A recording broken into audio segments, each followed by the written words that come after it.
कायरा गांव पहाड़ियों के बीच बसा था, छोटा पर रहस्यों से भरा।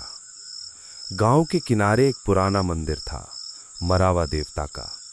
गांव वाले कहते थे कि वो देवता कभी इंसान थे जिन्हें गांव ने धोखा दिया था, और अब वो हर 12वें साल रक्तोत्सव में लौटते हैं अपना हक लेने। लेकिन इन कहानियों पर अब कोई विश्वास नहीं करता था, सिवाय बूढ़ी आयोमा के।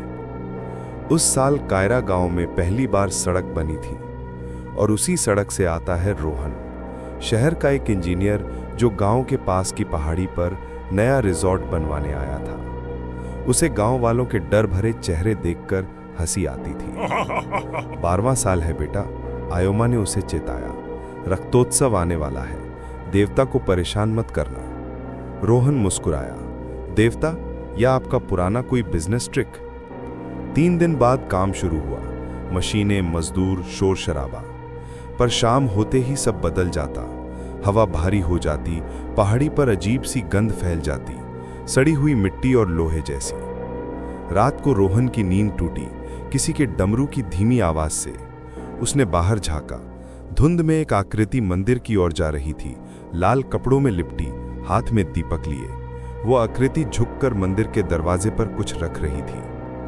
सुबह जब वो वहां पहुंचा, मंदिर के दरवाजे पर जानवरों की हड्डियां और लाल धागे बंधे थे। उसने हंसते हुए कहा, कोई ड्रामा चल रहा है यहाँ। पर मजदूरों ने काम करने से मना कर दिया। रात में तूफान उठा।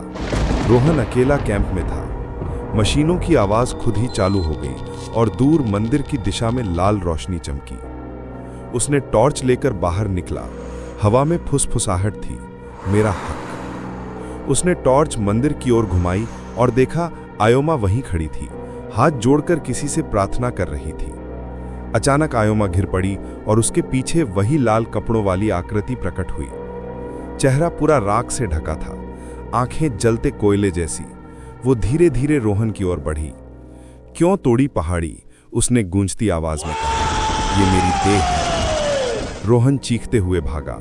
जंगल की झाड़ियों में ठोकर खाकर गिरा। धुंध में उसे एक चमक दिखी, वही मशीनें जो अब खुद चल रही थीं, खुदाई कर रही थीं, पर मिट्टी से खून निकल रहा था। वो किसी तरह गांव पहुंचा। आयोमा मर चुकी थी। गांव वाले मंदिर के सामने घुटनों के बल बैठे थे। लाल कपड़े में ढका मरावा देवता अब उनकी मूर्ति नहीं रहा, बल्कि देवता खुद उतर चुके थे।